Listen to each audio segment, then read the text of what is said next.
Good evening. Thank you so much for joining us for this 6th edition of This Day. I'm your host. My name is Andrew Mwansa. Now, over the years, Zambia's land sector has remained one of the most sensitive yet critical areas for national development, often attracting public debate due to issues of corruption, fraudulent titles, land wrangles, and concerns over customary land administration. As the UPND government marks 4 years in office, questions have arisen on what progress has been made in implementing its land policy, tackling corruption, and ensuring fair and transparent land management. Patrick Mucheleka is Permanent Secretary in the Ministry of Lands. He joins me to discuss land matters, including the controversial Bill 13, the persistent problem of fraudulent titles, and the role of traditional leaders in land administration.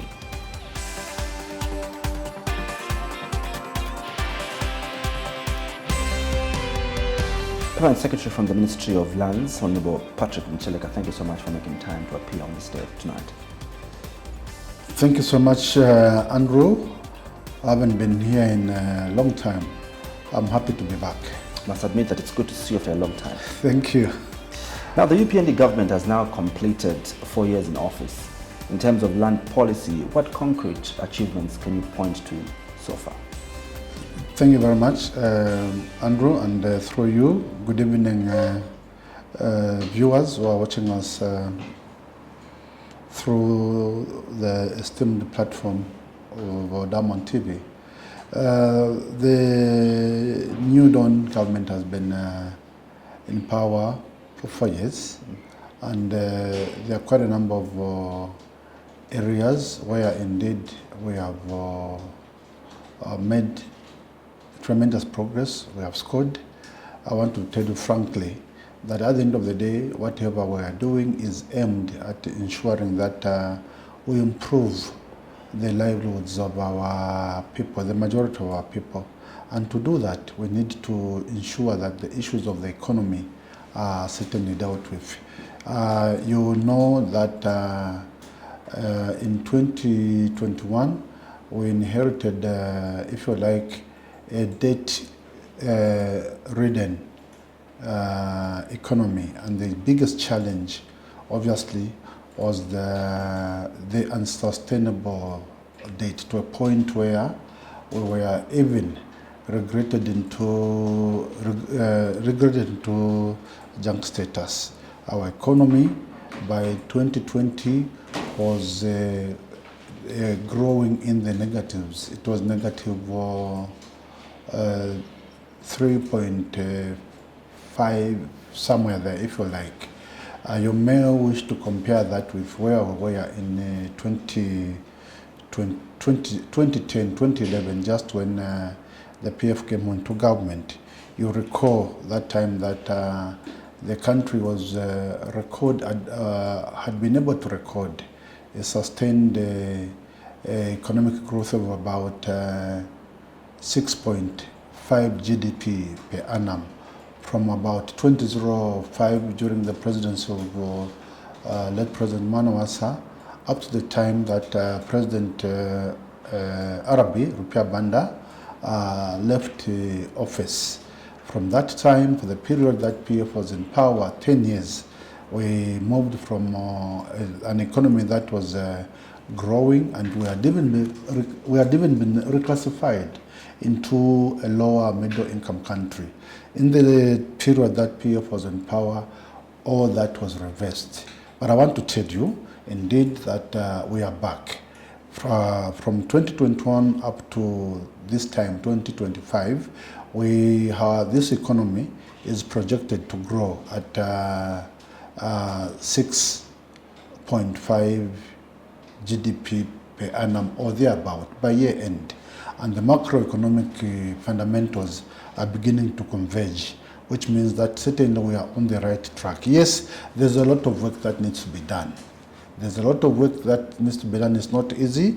As you know, that we are just smarting from the worst drought in our living memory. That certainly created a lot of, if you like, impacted negatively on the livelihoods of our people, particularly in regard to two major issues. One, food insecurity. We had a massive crop failure leading to the president declaring a national disaster in 84 of our 116 districts. Not only did we have that serious food insecurity, we also experienced a very serious energy insecurity, which we're still trying to deal with. The issue of erratic power supply, if you like, load shedding. These are issues that came out as a result of that particular tragedy that we experienced. The country undergoing that serious drought. Obviously, those are lessons that we've been able to pick up, and as a government, we are taking steps to ensure that even with the challenges that we have faced, we know that the challenges of climate change, global warming, have come to stay, and we need to prepare.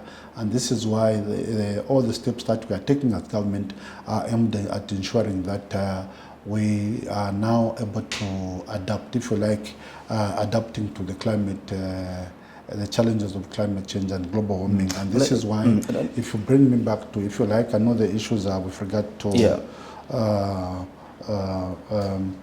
land management and natural resources. I wanted to give you the background. But because you've driven me into this very important issue, as you respond to the issue of land, you seem to be obsessed, Permanent Secretary, with microeconomic indicators and numbers.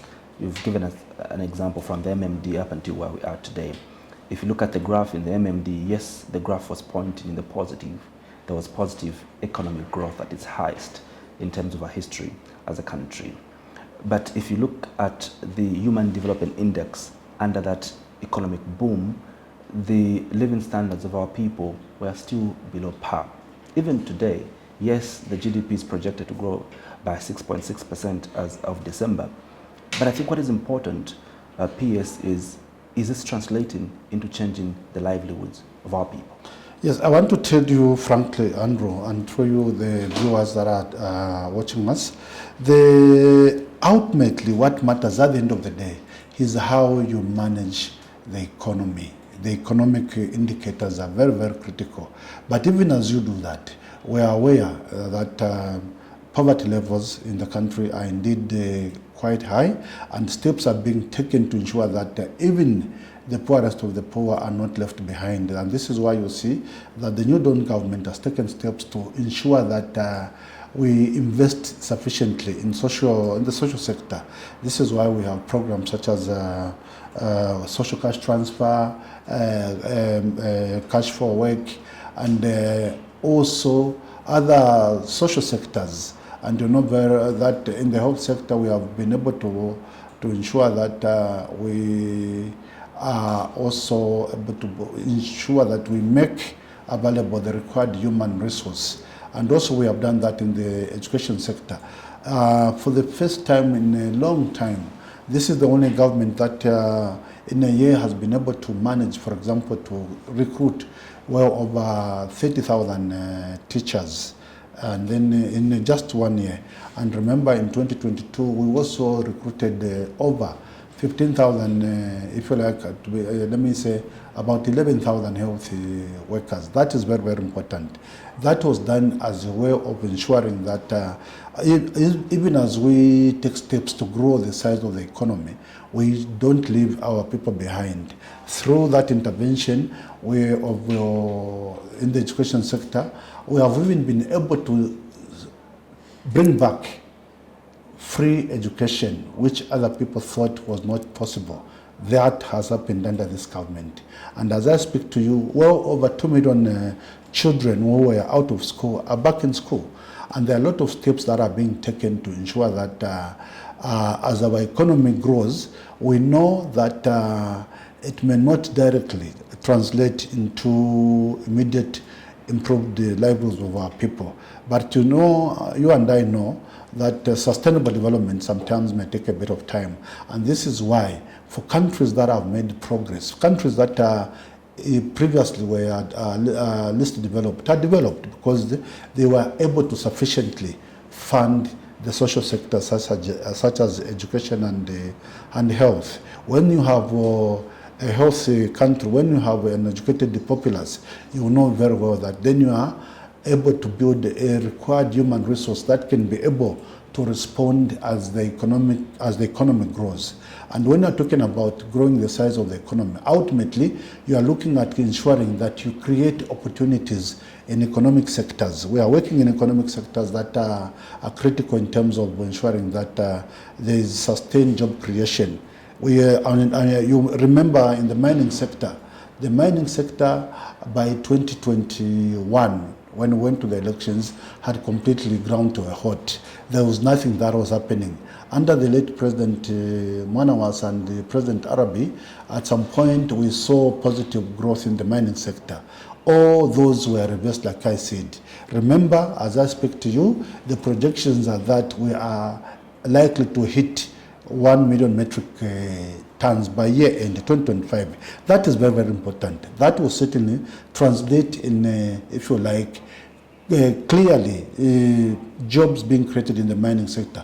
Not only that, but also the tax revenue that will be collected will then be sufficient. Of course, a lot of work needs to be done, but that is important in ensuring that the government through ZRI will be able to collect sufficient revenue, which then we can be able to redirect in other sectors such as education, health, water and sanitation, and indeed infrastructure development. As we do that, we are also looking at key economic sectors such as agriculture. Agriculture is the only economic activity that can involve the majority of our people, particularly our people in the rural areas. So this is what we are doing. And when you're talking about agriculture, you are basically talking about land. When you're talking about mining, you're talking about land.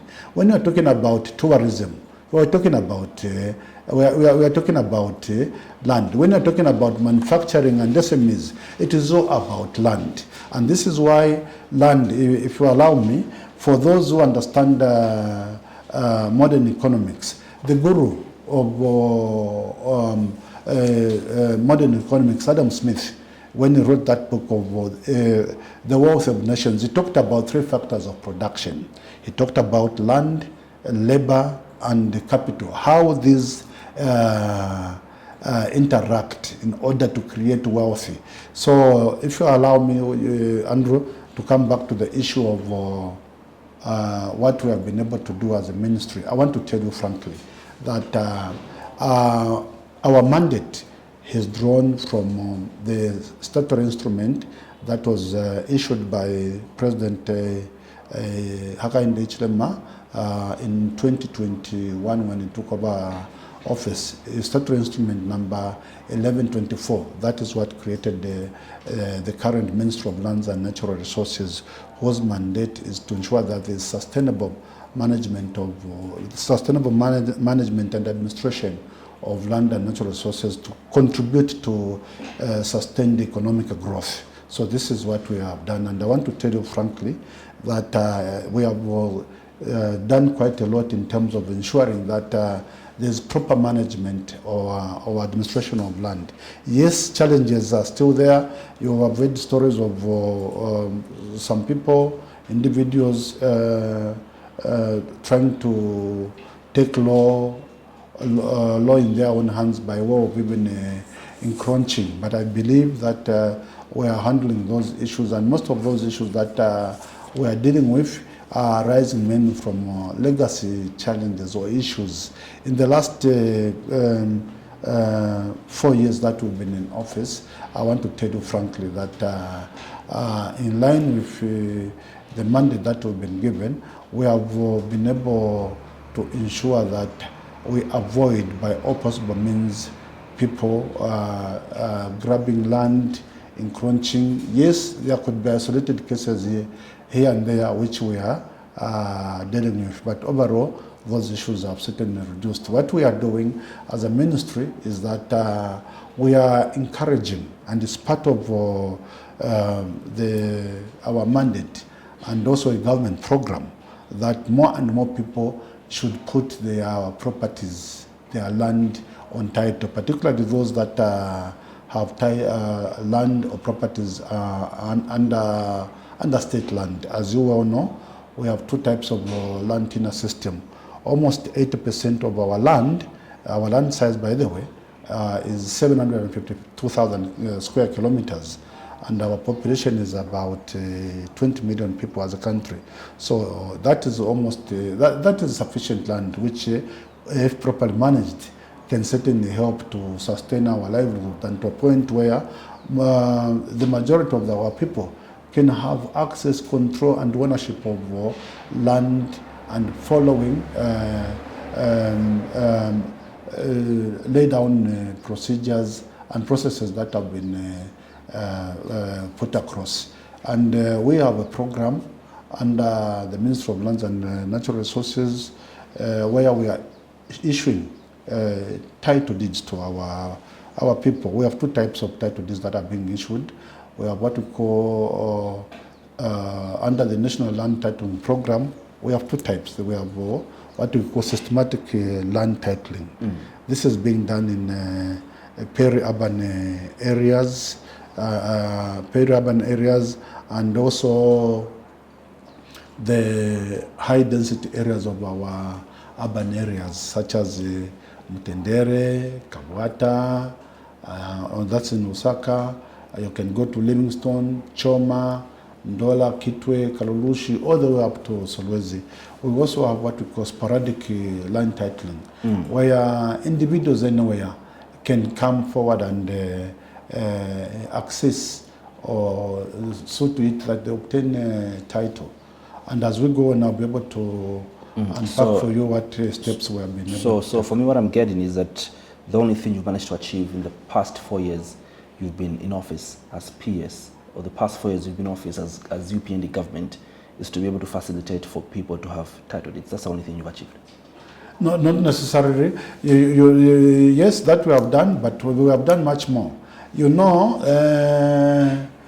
in the last 4 years, we have been able to issue offer letters up to a tune of 229,000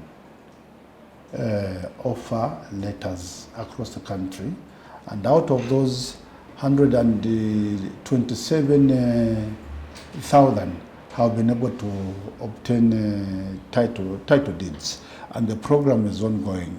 And to do that, we have been directed by President Hakainde Hichilema. I'm sure you know that he has been talking about the digital transformation. So even the services that we provide to a large extent been tuned to digital services, such that it's very easy for any of our people who own land in Chipata, Livingstone, Kaputa, everywhere, to be able to interact with us using the digital platform. We have what we call the government service bus. You just type ZAM photo, it will lead you to the government service bus. Under there, you'll be able to see Ministry of Lands and Natural Services. You can open an account in the comfort of your sitting room, in the comfort of your office, or indeed anywhere out in the anywhere where you, even outside, you can stand and interact using your phone. Yeah. You go to just type Zamphoto. You can open your own account as Andrew Mwansa. It will take you through different ministries of government, and it will also be able to take you through to our Ministry of Lands and Natural Resources. You just click there. It will be able to show you the kind of services that we provide. If you are looking for title deeds, it will take you, it will show you the steps that you can take. If you are making inquiries, it will be able to take you through. And so I think my question was based off major land reforms that you've been able to do. Yes. As a government. Do we have major land reforms? Yes. When you're talking about major reforms, you're talking about making amendments to particular pieces of the legislation in order to make them more user-friendly and modernize them to the current situation or trends. I'm sure you are aware recently we took steps to try and amend the Lands and Deeds Registry, and that bill was presented to Parliament. It went through first reading. However, it has been deferred because the honourable members of Parliament and other stakeholders felt that we need to do more consultations, and at an appropriate time, certainly we'll be able to, as we were guided, to undertake detailed, more thorough consultations. And I want to tell you that at the same time. And you agree with stakeholders that I mean, we are. You see, this is the government owned by the people of Zambia, and when they give their views, it's important that we listen, and it's in that spirit that Honourable Minister of Lands and Natural Resources, Honourable Mseva Masebo, went to Parliament after hearing from the stakeholders, and she was able to make a statement in Parliament to the effect that the Bill 13 was being deferred for further consultations, and this is a way of being receptive and listening to what the people said. Very, very important. And at the same time, I want to tell you, Andrew, that consultations are underway with regard to also to try and amend the 1995 Cap 184 of the Land Act, so that we can bring these pieces of legislation to be more responsive and also responding to the needs of our country, and also in regard to, like I said, adapting to the current changes in the environment with regard to climate change and global warming. So very, very important. And obviously these are being done as other reforms are being undertaken. Yes. Stakeholders have been very consistent. Those that criticize Bill have been very consistent. They say that it threatens property rights and undermines land tenure security. I'd like to understand the position of the ministry, over some of these concerns that civil society organizations are having, inclusive of the Law Association of Zambia. Well, I want to tell you frankly, even as I was coming here, I actually received a call from one of the civil society organizations, Zambia Land Alliance, who are also major stakeholders.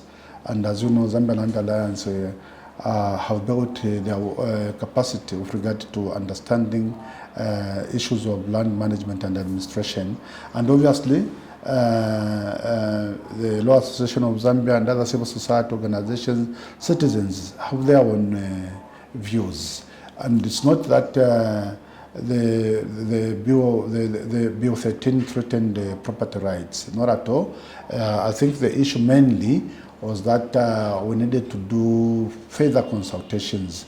I want to say that up to 2014 or thereabout, the Ministry of Lands, through the Registrar of Lands, had the authority to issue a title deed, and also where it was observed that title deeds could have been issued dubiously or erroneously, or perhaps it had some spelling mistakes, the Chief Registrar was able to make those, if you like, to cancel and reissue. Or if a land was issued deliberately, or title deed was land was allocated dubiously and the title deed issued, the registrar, the Chief Registrar of Lands, was able to make all those amends or corrections by way of cancelling or reissuing. But arising from the High Court judgment on a matter that went to court, that is where the court ruled that the Chief Registrar should not be the one to correct the mistake that was made.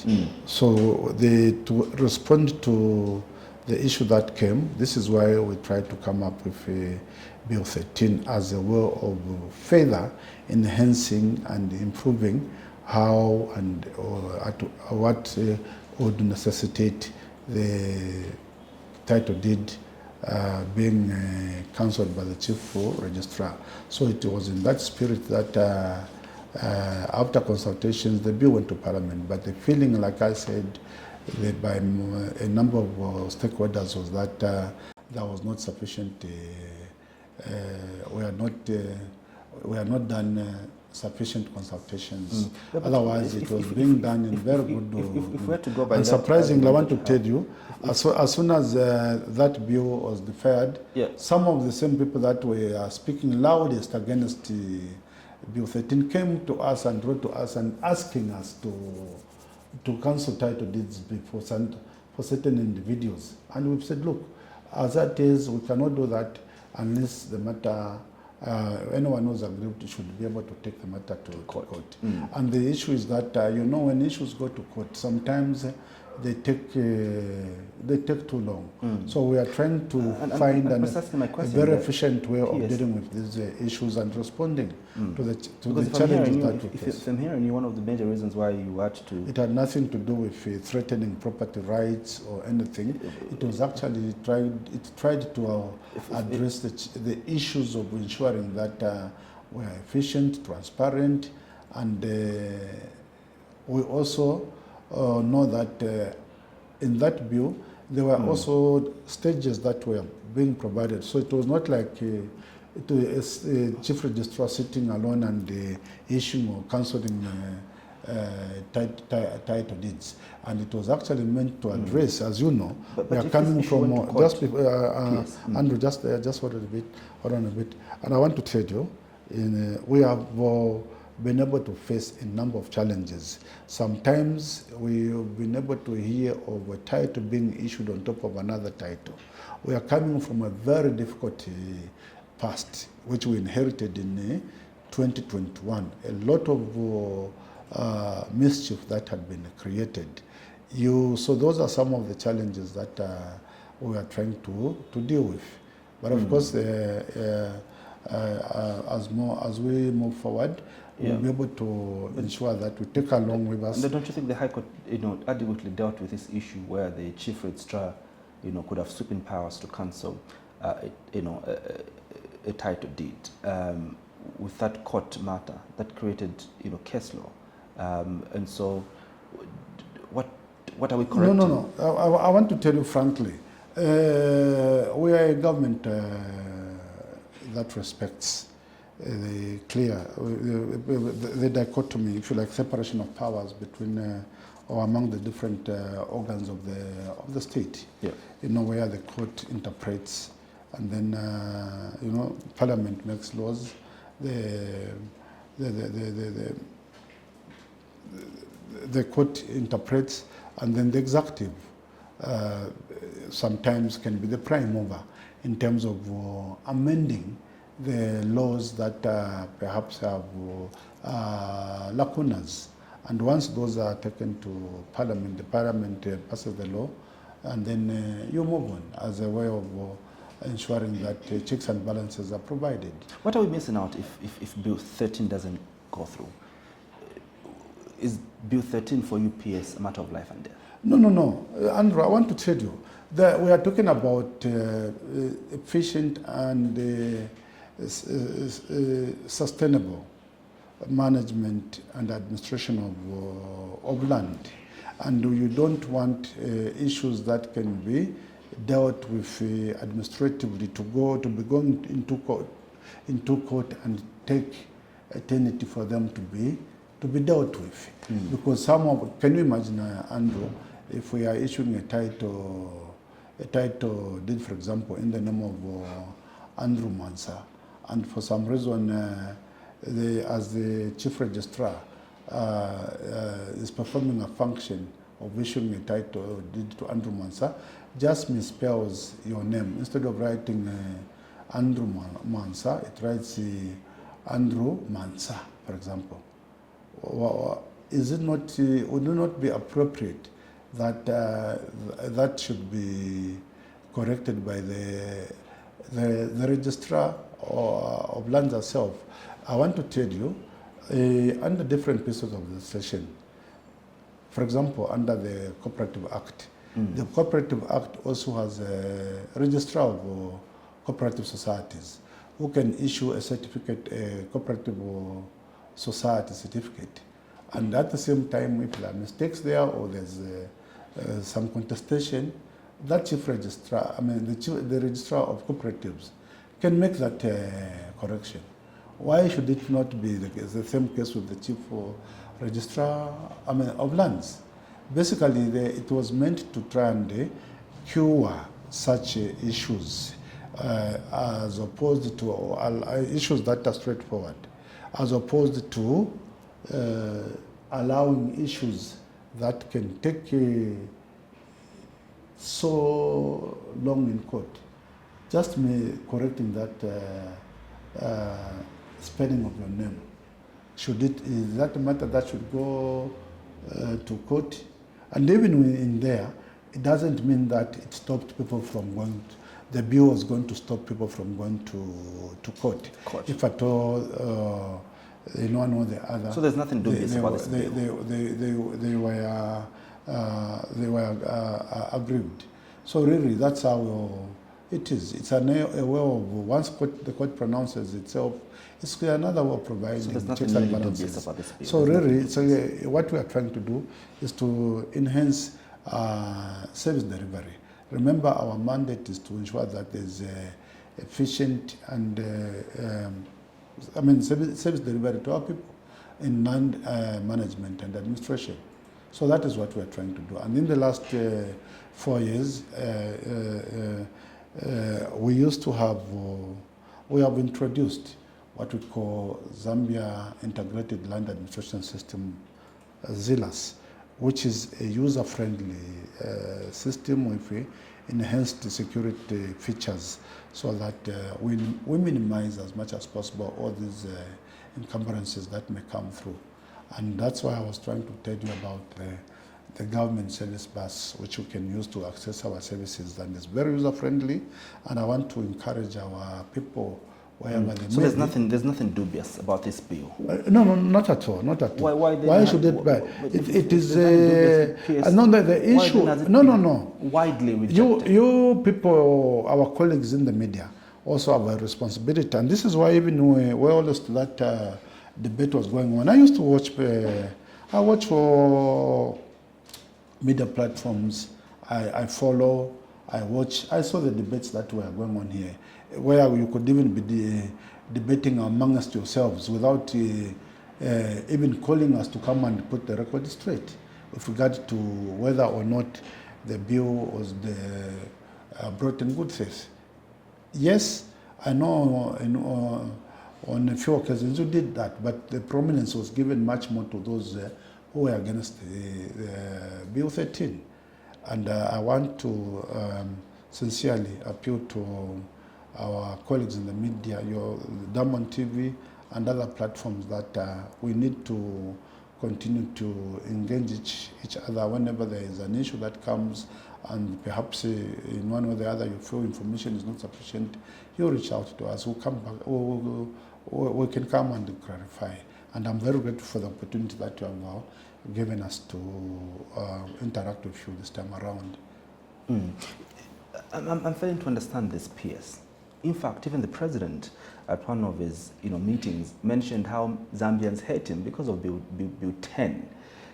And Zambians said that we don't hate you, or we hate these reforms that the people don't align with. And it's the same thing here, PS, that there's no hate for what you're doing. The hate comes with what you're trying to impose. No, it's not to impose. Perhaps what we should be talking about, Andrew, is we need to do more in terms of awareness raising, awareness raising, so that we're able to carry people with us. I agree that perhaps we could have done better in terms of information sharing. And when you are sharing information, you do it through the provided media platform, both social and conventional media. Yeah, and inadequate information sometimes can distort a lot of things, so and perhaps that's why we need agree to that this bill lacked consultation. No. I mean, that is the view that was given to us by the people. And you don't agree with that? No, we agree. And that's why the Honorable Minister of Lands and Natural Resources, Honorable Sylvia Masebo, was able to, in a statement in Parliament, defer the bill. Because we are a listening government, and when people speak, we listen. And I want to tell you frankly that once consultations have been done, the idea is not to try and fix anybody at all through this bill. So there's no plans by government to just... Not at all. Why should that be? There's no plans by government to just completely shelf this bill? That cannot... No. Let me tell you. We need to... You are the one who asked me, and I responded that as we are developing, there are a lot of legal reforms that, you have to make serious legal reforms, as well as ensuring that as you make the legal reforms, because remember, we are talking about, for example, the Lands Act that was done in 1995. How many years is that? We are talking about 30 years ago. And even the Lands and the Registry Act was also done almost at the same time, with perhaps a few amendments here and there. And obviously, with the passage of time, a lot of things have changed. And this is why we need to respond to the current trends by making regulatory, legal reforms. Very, very important. We have the 8th National Development Plan, which we are implementing between 2021 and 2026. And obviously, for that to be done successfully in all the different sectors that I alluded to earlier, you may require a certain legal, institutional, or regulatory reforms. Very important. Very important. And the issue of land, as you know, Andrew, I want to tell you, and through you to the people that are listening to us, that, for example, the land tenure system that we have in the country is if you like, is dual land reforms, meaning we have state land, and at the same time we have customary land. 80% of our land roughly is in the hands of the traditional leaders, if you like, our chiefs, and 20% is what has been brought under leasehold or state land, if you like. And obviously, as we develop, it has become more necessary sometimes. Or the land, as you well know, under the Constitution is vested in the president.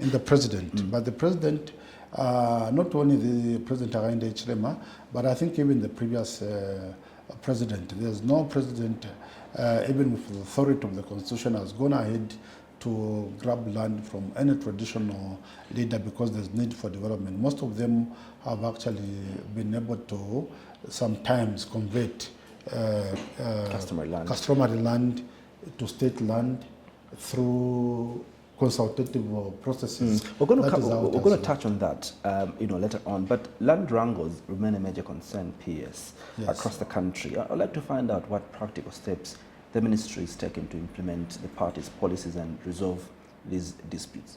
Yes, land wrangles indeed have become quite rife across the board, not only within the urban areas, but also in rural areas.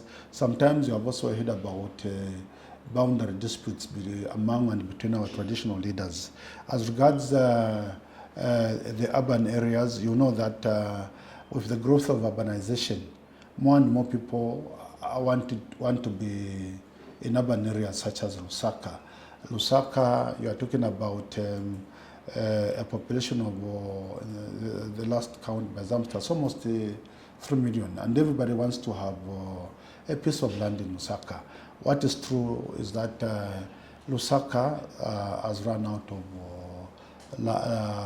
of land that can easily be allocated to the Zambians that may wish to have a piece of land.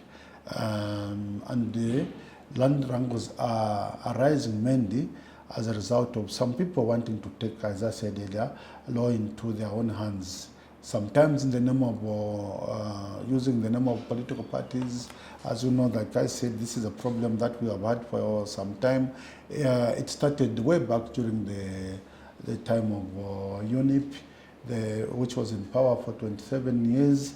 There used to be those land wrangles. Some shanty compounds were even named after prominent leaders at that time. If you read the history, you will see, you just have to know how Kaunda Square came about. You just have to know how Kamanga compound came about. And if you go to Kabwe, you have compounds such as Shamabanse, everywhere. Okay, it's because the population size has been growing, where the land size has remained the same. God has stopped making countries, and countries across the world are even able to go to war. The war that we are hearing about, Russia-Ukraine war, is about land. But what are you doing to resolve this? For us, what we are doing is that, and this is why, Andrew, I mentioned to you, that in responding to these issues of land wrangles, this is why we need land reforms. We were able to come up with land policy that was actually put in place by the previous administration. And when you put up in land policy, you want to modernize it and see that it fits in, and also to deal with issues of land wrangles. Land wrangles are something that is with us, and what we have been doing as a New Dawn government, for example, you've heard the president pronouncing himself that he will be speaking to traditional leaders across the country to try and see how they can open up some of those areas, so that we create in those, if you like, rural areas, the pull factors, as opposed to just create, rather, pull factors, so that people remain on there, remain there. And how do you do that? You do that by creating conditions, creating opportunities for our people there, so that you minimize people crowding in Lusaka or urban areas.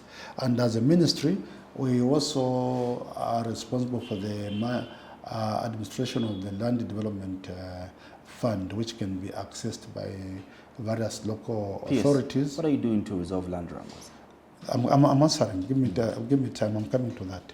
Yes. So what we are doing to resolve land wrangles is what I'm explaining, Andrew, by ensuring that we create opportunities. Once you create opportunities in those areas, you are going to be reducing more and more people converging in areas where we do not have land. Land wrangles is basically as a result of people wanting to crowd in a small piece of land that cannot accommodate those people. And what we are doing is that, to answer you, is to, in some cases, ensuring that we by all possible means, avoid people taking over land that does not belong to them. We have cases which we are dealing with, legacy issues. For example, you saw the Minister of Education and the Minister of Green Economy and Environment, Munadi Secondary School, where they said that some officials in the Ministry of Lands had gone ahead to even share land there. I want to tell you frankly, this is not something that happened like yesterday. That particular piece of land was taken over in 2016, 2017. It is not something that happened yesterday. That land initially belonged to the Ministry of Education. There are about 5 schools. I'm giving an example of land wrangles, where people go to an area and want to take over land that does not belong to them, and therefore creating what, if you like, you may call as a land wrangle. That is not a land wrangle.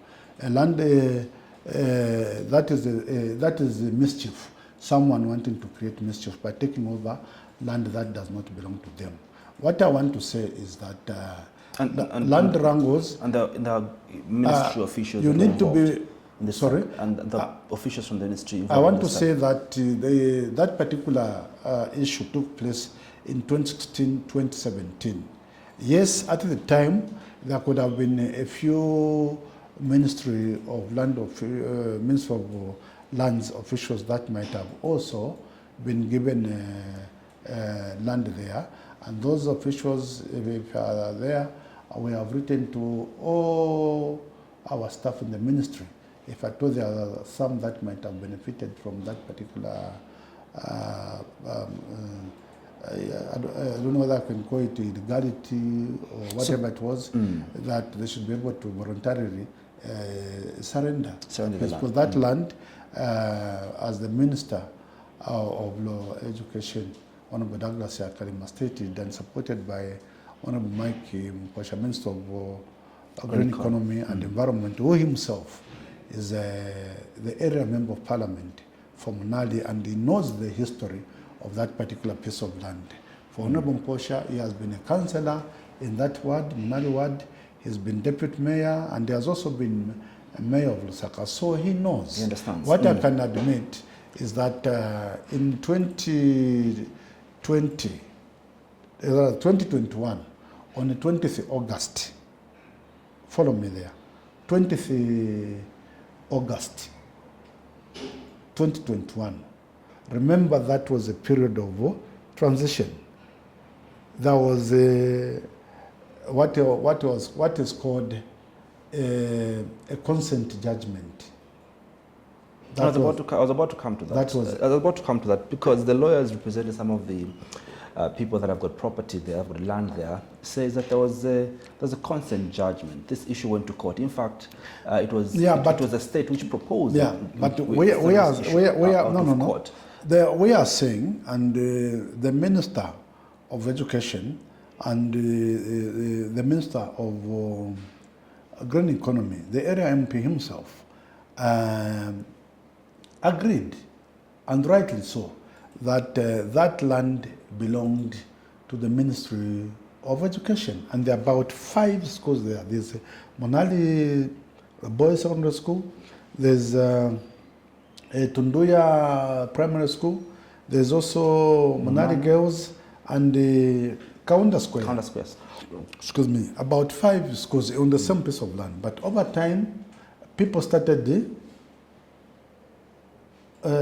parceling off that land and giving it to themselves, including apparently some officials in the Ministry of Lands at the time, not under this government.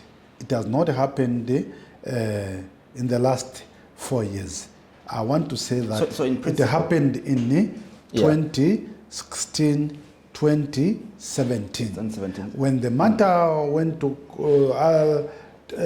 court, quickly some beneficiaries at that time from the Ministry of Lands and also Lusaka City Council. I've seen the list.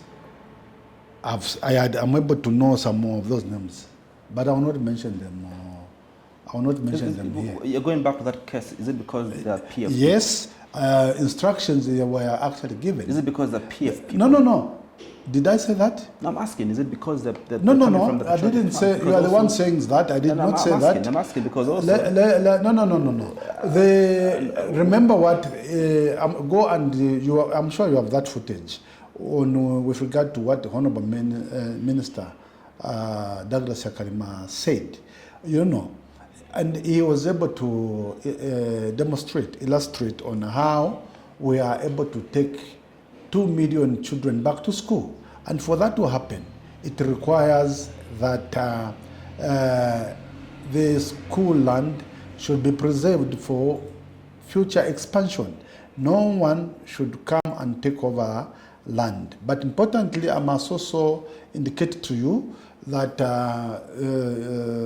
His Excellency President Hakainde Hichilema has directed all ministries, government departments, quasi-government parastatals, that own land or property to put all those properties and land on title. And as a ministry, this is a program we are running with as a means of ensuring that the land is protected and no one is allowed to encroach. So the issues that you refer to as land wrangles are basically an issue of people wanting to illegally encroach on land that does not belong to them, and therefore create some kind of mischief which you term as a land wrangles. Of course, every Zambian has a right to own land.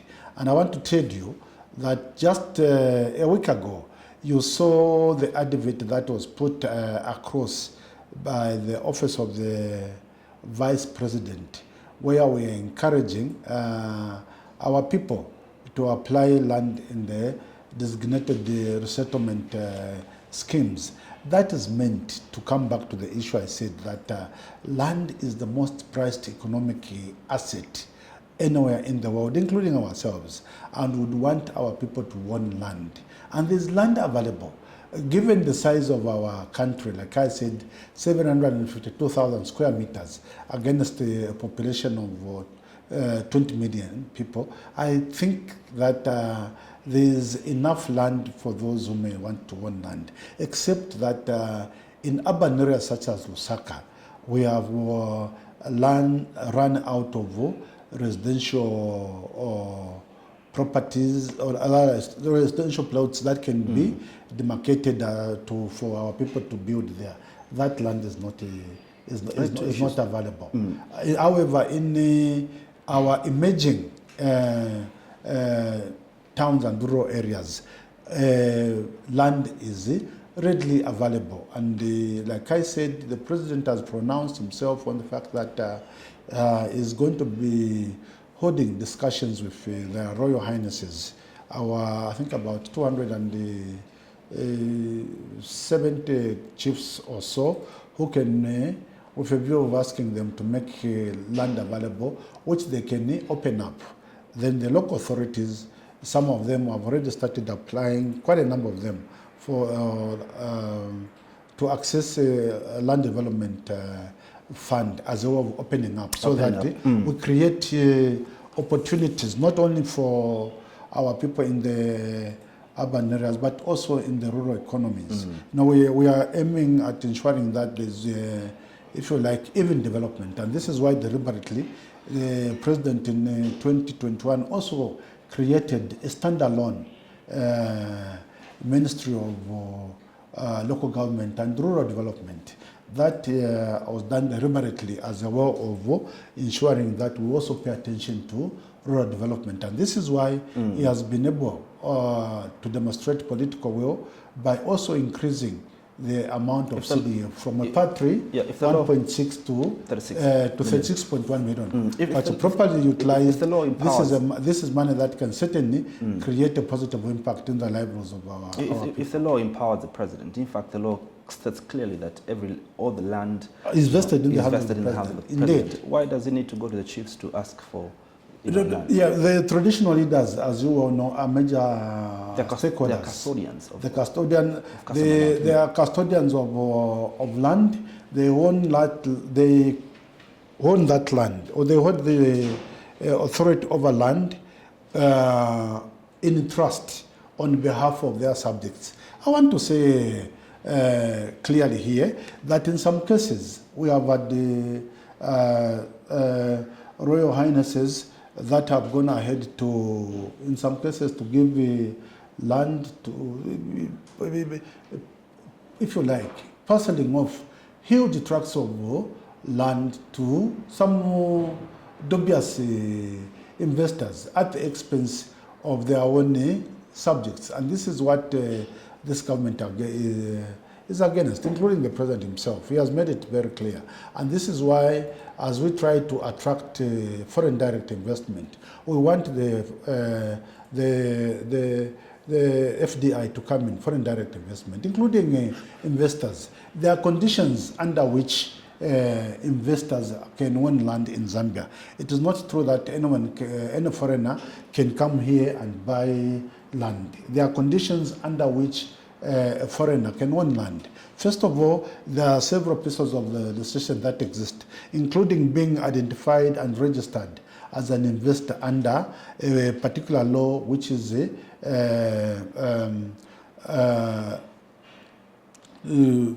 you like, under Zambia Development Agency, ZDA.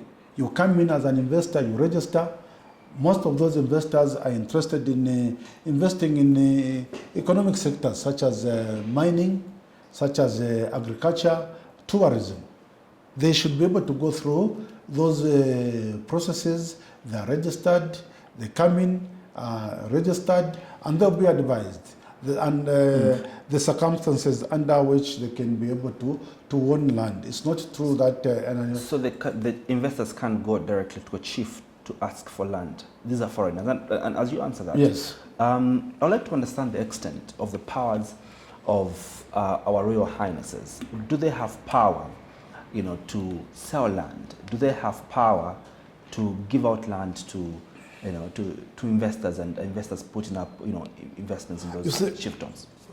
The 1995 Land Act is very clear in terms of land administration and management, who has which powers and who does not have powers. I said to you that by constitution and even in the Lands Act, all land in Zambia is vested in the president, who owns it in trust on behalf of the 20 million Zambian people.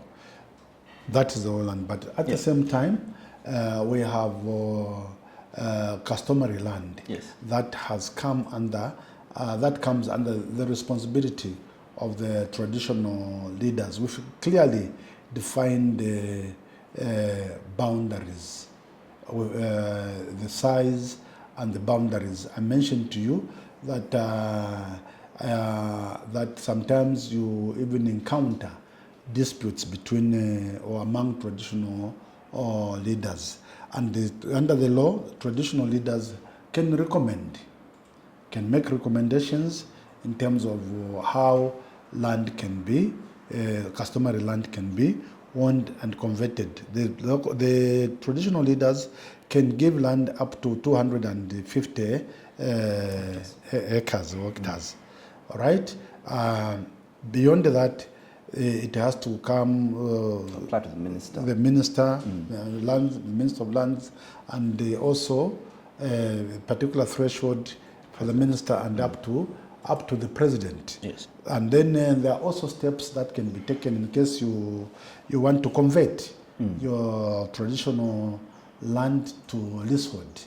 You need to go through certain processes. First of all, you need to obtain consent of the chief, and once starting with the headman, where that particular your land is, what you intend to use it for, and then the consent also has to be obtained from the traditional leader or His Royal Highness or Her Royal Highness, whichever the case might be.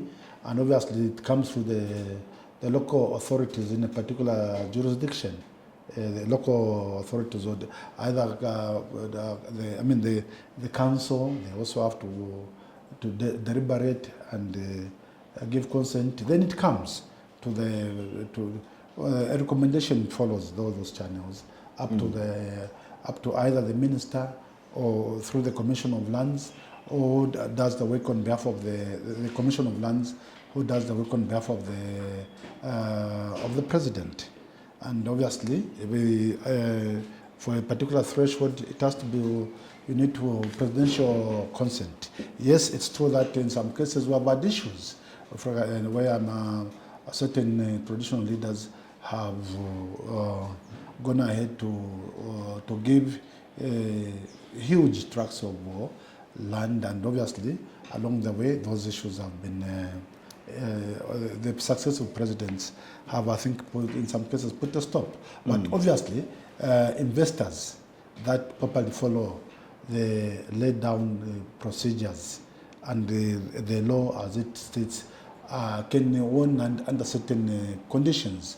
They cannot own land outrightly by coming as a foreigner, you just come in and even if you are not registered as an investor, and you need to state the kind of investment that you are bringing into the country. And when it comes to issues of land management and administration, like I said, there are some areas that land may not even be given. Okay, either if you are coming to mine, there are certain areas where you cannot mine. We have areas which are restricted.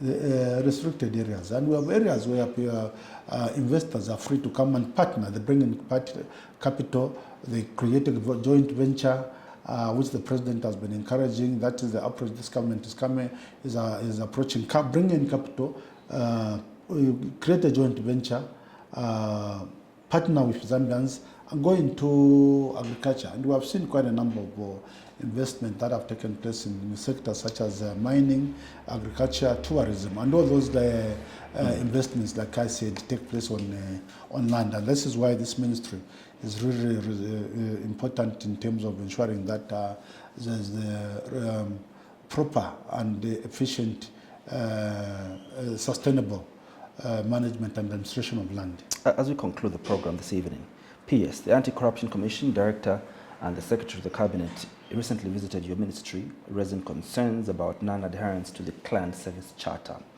What measures have you put in place to ensure compliance? Very important. The Secretary of the Cabinet, accompanied by the Director General SSC, visited our ministry, and very important, it was a form of ensuring or checking on how we are performing. We have a service charter.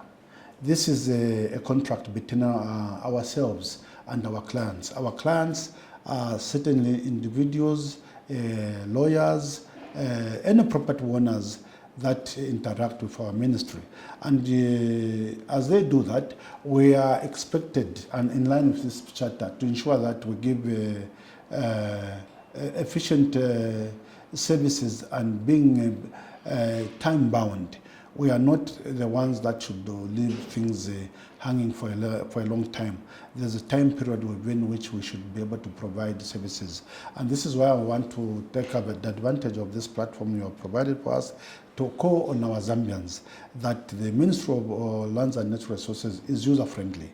And we're encouraging our people across the country that if you own land or you want to own land, you can inquire. But as you inquire, it is so easy. We have questions that we are always asked over time by the Auditor General that we have not been able to collect land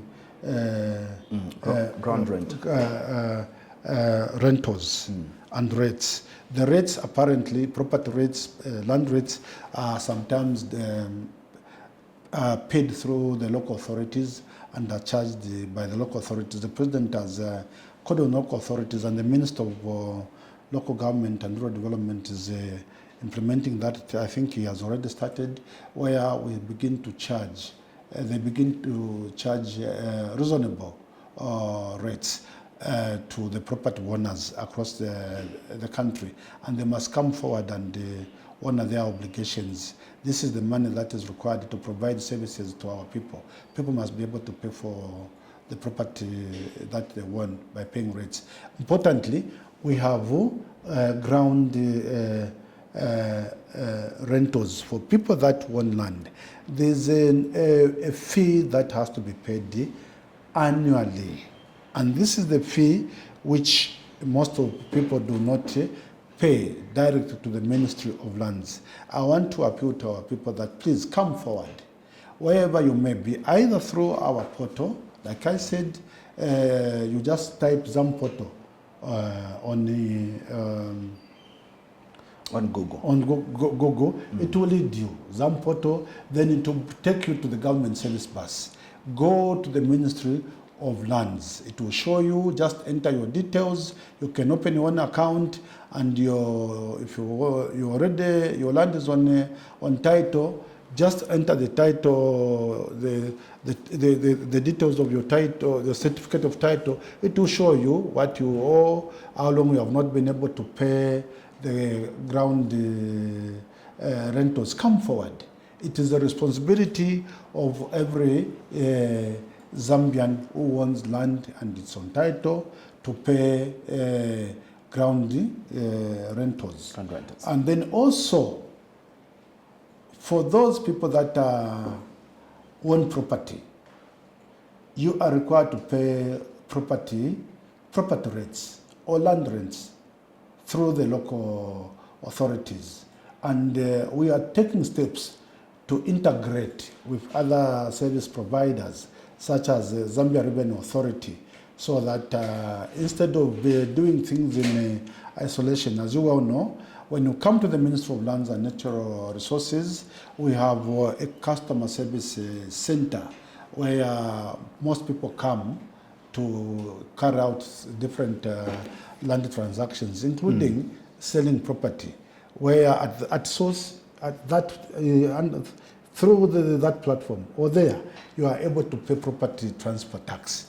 And it's only at that point that most of the people respond to pay whatever has been outstanding in arrears, and they pay. I want to say you don't have to wait until you are about to sell your property. For you to pay ground rentals. Come forward. Wherever you are, you may take steps and to pay what is due. And we have taken steps administratively to minimize all these problems that people used to face. It's so easy to get a title deed. We have made it so easy, and you don't have to physically go to our office in Kasama, Solwezi, Livingstone, Mongo, Chipata, Mansa. You can start the process in the comfort of your sitting room. However, we have offices in all the 10 provincial centers, including Lusaka, as well as our headquarters, Mulongoshi House. You must still be able to come through and find out what we are doing. And I want to say that we are in a hurry to issue title deeds to our people.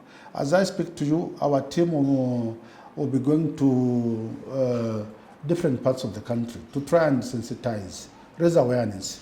They'll be in Kanakantapa in Chongwe. After that, after Chongwe, they'll be moving to the Copper Belt, Kaloloshi. And in the week beginning September, we are hoping that our Honorable Minister of Lands can take time to go to either Livingstone or Solwezi, where we have issued offer letters, and some people have responded. There are in Livingstone about 500 title deeds are ready. We are going there to try and to distribute. Importantly, it's as you go obtain a title deed, it's the most important form of empowerment. Owning a title deed, can you imagine? That will be able to unlock a lot of potential. In other words, you'll be on your way to being economically empowered, because you can use your title deed as a form of collateral security. You can access financing using a title deed. That is the program we are on under this under the new government, and we're in a hurry to issue title deeds, provided land has been genuinely obtained and acquired through the right procedures. You are entitled to own a title deed. How do you do that? You apply to the ministry. We send through the director of lands will come and look at the area. You are offered the land. Once you are offered land, the surveyor general and his team will come and do a survey, so that they know how far you go and you don't encroach in the other person's space. You'll be given a diagram,